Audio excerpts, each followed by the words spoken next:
मध्य प्रदेश के उमरिया में दिल दहला देने वाला एक मामला सामने आया है। यहां 13 साल की एक बच्ची का 9 लोगों ने 3 दिन तक लगातार रेप किया। पहले 2 लोगों ने गैंगरेप किया, फिर बारी बारी से बाकी सब भी उसे शिकार बनाते रहे। बच्ची ने जिससे भी मदद मांगी उसी ने फायदा उठाया।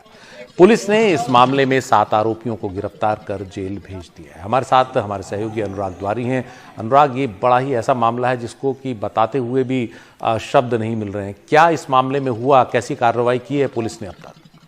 देखिए, अभी तक पुलिस ने सुशील जी इस मामले में 7 लोगों को गिरफ्तार कर लिया है। 9 में से बहुत ही जघन्य ये मामला हुआ था, जिसमें एक छोटी सी बच्ची है जो अपनी माँ के पास लॉकडाउन के दौरान, उसके पिता किसी और शहर में नौकरी करते हैं, वो उमरिया आई थी और वहाँ किसी सब्जी बाजार में गई थी और वहाँ किसी परिचित ने उसे बहला फुसलाकर वो ले गया और इसके बाद उसके दोस्तों के साथ उसके साथ बलात्कार किया और फिर एक ढाबे में वहाँ ढाबा मालिक और उसके बाद ट्रक चालक और जिस ट्रक चालक से उसने लिफ्ट लिया घर जाने के लिए, उसने एक एक करके पिछले 6 दिनों में 3 दफे 9 लोगों ने उसके साथ इस तरह से अलग अलग वक्त पे गैंगरेप किया और पुलिस ने 7 लोगों को इसमें से गिरफ्तार कर लिया है। लेकिन एक के बाद एक जिस तरह से महिलाओं के प्रति अपराध बढ़े हैं और खास करके उस वक्त जब मुख्यमंत्री शिवराज सिंह चौहान ने सम्मान एक पखवाड़े तक महिलाओं के प्रति अपराध में जागरूकता लाने के लिए, उसे रोकने के लिए, जागरूकता लाने के लिए जो एक कार्यक्रम शुरू किया है, उस पखवाड़े में ये सब कुछ हो रहा है। इससे पहले भी हमने देखा था कि किस तरह से सीधी जिले में एक विधवा महिला के साथ दरिंदगी की गई, खंडवा में एक छोटी सी बच्ची, नाबालिग बच्ची को उसके साथ भी रेप करके उसको मार दिया गया और उज्जैन में भी एक महिला के साथ दरिंदगी हुई। तो मामले बढ़ते जा रहे हैं और जिस तरह से एनसीआरबी के आंकड़े बताते हैं कि मध्य प्रदेश महिलाओं के प्रति अपराध में अव्वल है और इस तरह की कोशिशों के बावजूद ये मामले थम नहीं रहे हैं। अनुराग, जिस तरह की आप घटनाएं एक के बाद एक हो रही हैं बता रहे हैं और इतनी नृशंस ये सब घटनाएं हैं, सरकार का क्या कर रही है सरकार? कानून व्यवस्था का डर क्यों नहीं रह गया अपराधियों को? देखिए, सरकार तो कई कार्यक्रम करती रहती है। मुख्यमंत्री बार बार कहते रहे हैं कि किसी को छोड़ा नहीं जाएगा, बख्शा नहीं जाएगा। सारे सरकारी कार्यक्रमों में कन्या पूजन को अब अनिवार्य बना दिया गया है। तो ये सब प्रतीकात्मक चीजें ऐसी हैं जिससे ये बताने की कोशिश की जा रही है कि महिलाओं का बड़ा सम्मान है, लेकिन जमीन पर जो हकीकत है उसमें कोई सख्ती शायद नहीं है, शायद वर्दी का इकबाल नहीं है। और मध्य प्रदेश में जब हमने देखा था 2018 में किस तरह से एक रिकॉर्ड बना था, जब ये कानून बना था कि छोटी बच्चियों से दरिंदगी करने वालों के सारे मामले फास्ट ट्रैक कोर्ट में चलाए जाएंगे और फांसी की सजा भी होगी, लेकिन लगता है कि अब उससे भी लोगों में कोई डर नहीं है और एक के बाद एक लगातार ऐसे मामले बढ़ते जा रहे हैं। सरकार प्रतीकों में उलझी हुई है और अपराधी बेखौफ है। जी अनुराग, धन्यवाद इस जानकारी के लिए। और अब खबर राजस्थान से। राजस्थान के जालौर के पास कल रात एक बस में करंट फैलने से 17 लोग झुलस गए। इस दर्दनाक हादसे में 6 लोगों की मौत हो गई। बस मांडोली से ब्यावर जा रही थी, लेकिन रास्ता भटककर वो महेशपुरा पहुंच गए और वहीं बिजली के एक नंगे तार के संपर्क में आने की वजह से बस में आग लग गई। हादसे में बस के ड्राइवर और खलासी की मौके पर ही मौत हो गई। बाकी घायल लोगों का जोधपुर के अस्पताल में इलाज चल रहा है।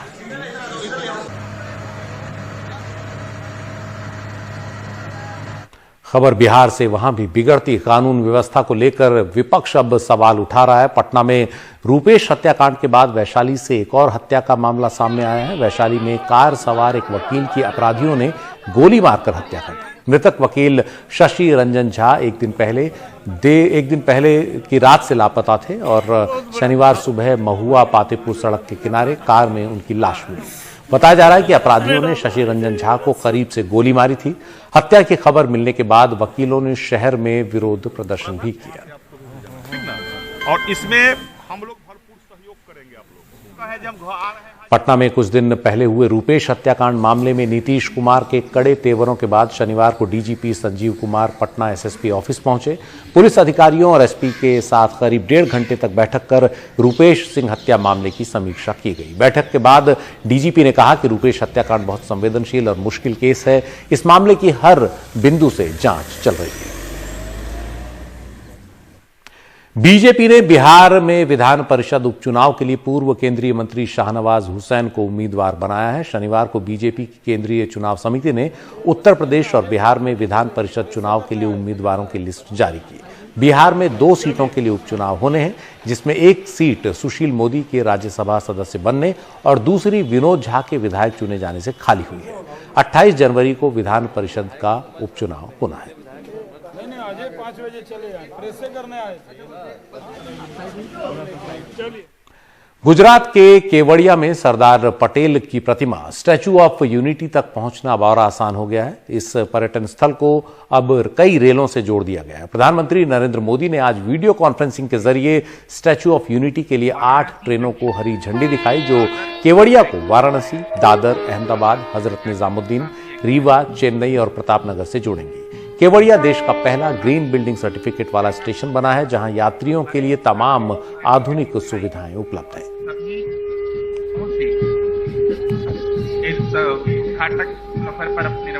कुछ ही वर्षों में केवड़िया का कायाकल्प हो चुका है। केवड़िया पहुंचने के लिए चौड़ी सड़कें हैं, रहने के लिए पूरा टेंट सिटी है, अन्य अच्छे इंतजाम हैं, बेहतरीन मोबाइल कनेक्टिविटी है, अच्छे अस्पताल हैं।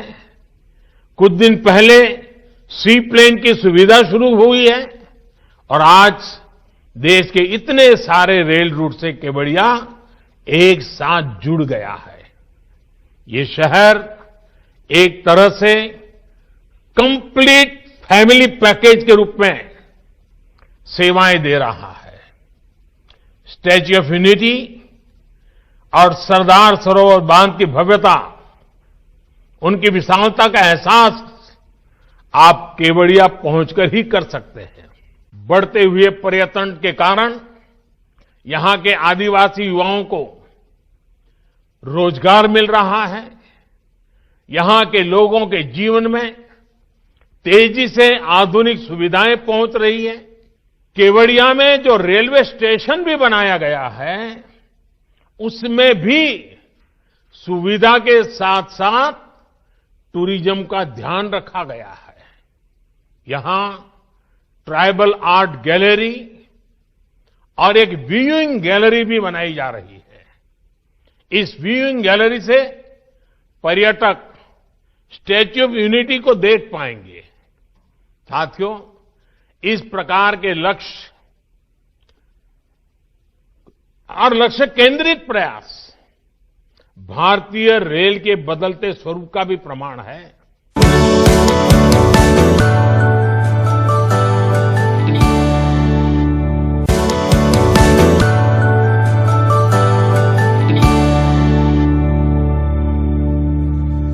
कल से पूरे देश में कोरोना को रोकने के लिए टीकाकरण शुरू हो गया। यूपी के भी कई ग्रामीण इलाके जो हैं, वहां कोरोना टीकाकरण हुआ। देश के सबसे बड़े ग्रामीण वैक्सीनेशन अभियान की तैयारी यहीं पर है, जहां प्रदेश की 77.7% आबादी रहती है। वैक्सीनेशन को लेकर अफवाहों के कारण देश में सबसे देर में पोलियो भी यहीं खत्म हुआ। हालांकि इस बार पोलियो जैसी अफवाहें नहीं हैं, लेकिन कुछ लोगों के मन में अंदेशे हैं, जिसके लिए सरकार कमर कस रही है।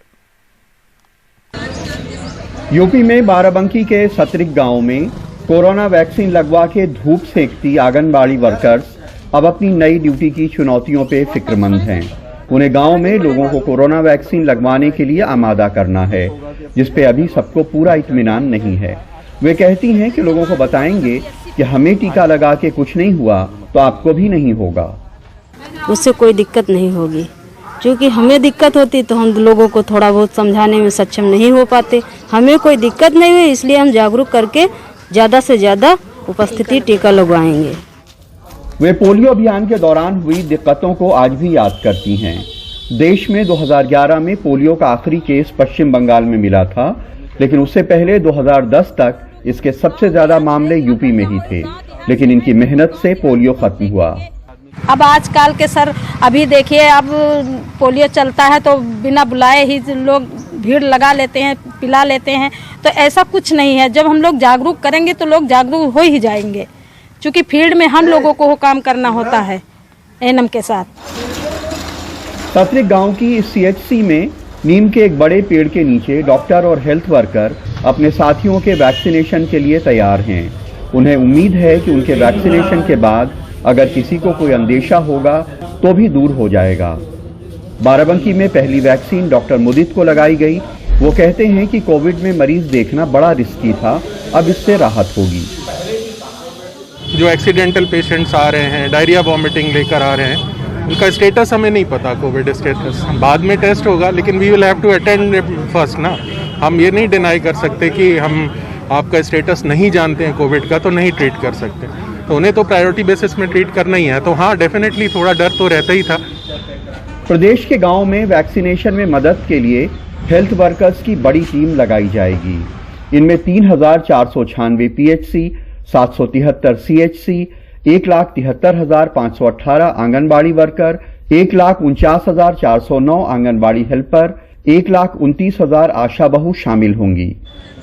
बाराबंकी के डीएम, जो खुद एमबीबीएस डॉक्टर हैं, हेल्थ वर्कर्स के वैक्सीनेशन में खासी दिलचस्पी ले रहे हैं। जितने भी लोग हमारे स्वास्थ्य कर्मी और बाकी जो फ्रंटलाइन वर्कर्स हैं जिनका आज हो रहा है वैक्सीनेशन, उन सब में कहीं ना कहीं अंदर बहुत हर्ष है, बहुत उत्साह है और बहुत संतोष है कि अब शायद जाके कुछ हद तक हमें निजात मिल सकेगा इस बीमारी से।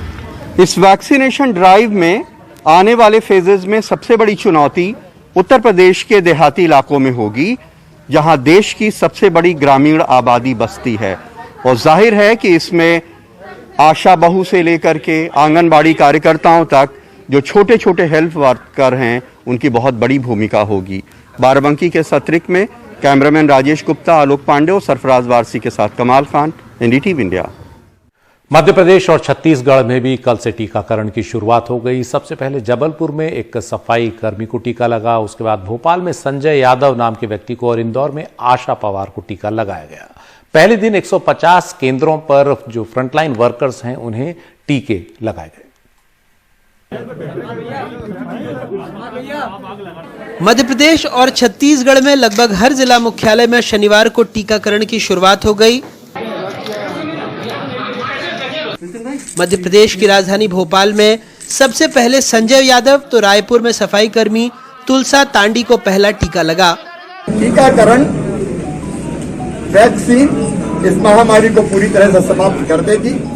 एक बार मैं फिर कृतज्ञता प्रकट करता हूं कोरोना वॉरियर्स के प्रति, उन परिवारों के प्रति जिन्होंने अपने मुखिया को खो दिया इस लड़ाई में लड़ते लड़ते, और उन सभी साथियों को प्रशासन के, जनता के, समाज सेवी, स्वयंसेवी संस्थाएं, क्राइसिस मैनेजमेंट ग्रुप के लोग जिन्होंने इस लड़ाई में भरपूर सहयोग दिया है। भोपाल में ही जेपी अस्पताल के सफाई कर्मी शन्नू खरे और सुरक्षा कर्मी हरि सिंह को पहला टीका लगा। दोनों ने ही वैक्सीन पर भरोसा जताया, कहा कोई तकलीफ या दर्द नहीं है। सर मेरे को 15 साल हो गई। ये मोबाइल में मैंने वीडियो देखा कि 16 तारीख को कोरोना वैक्सीन का दवा आ गई है, टीका लगेगा, तो मेरा दिल कह रहा है कि मैं खुद लगवाना चाहता हूँ। कोई दर्द नहीं, कुछ नहीं है, कोई डर नहीं। नहीं, कुछ नहीं, बिल्कुल नहीं। मध्य प्रदेश में पहले चरण में 900 वैक्सीनेटर 150 केंद्रों में 4,16,000 स्वास्थ्य कर्मियों को टीका लगाएंगे। पहले चरण में मध्य प्रदेश को 5,06,000 टीके मिले हैं, जिसमें कोविशील्ड के 94,000 टीके आ चुके हैं, जबकि छत्तीसगढ़ में 2,67,000 स्वास्थ्य कर्मियों को 97 सेंटरों में टीका लगाया जाएगा। राज्य को पहले चरण में कोविशील्ड के 3,23,000 टीके उपलब्ध कराए गए हैं। हालांकि सिर्फ इमरजेंसी इस्तेमाल के साथ स्वीकृत कोवैक्सीन को लेकर क्या स्थिति है, जैसा बताया गया था कि फाइनल डेटा आने तक इसकी डोज मिलने वालों को प्रतिभागियों की तरह रखा जाएगा। इस बारे में मध्य प्रदेश सरकार गोलमोल जवाब ही दे रही है।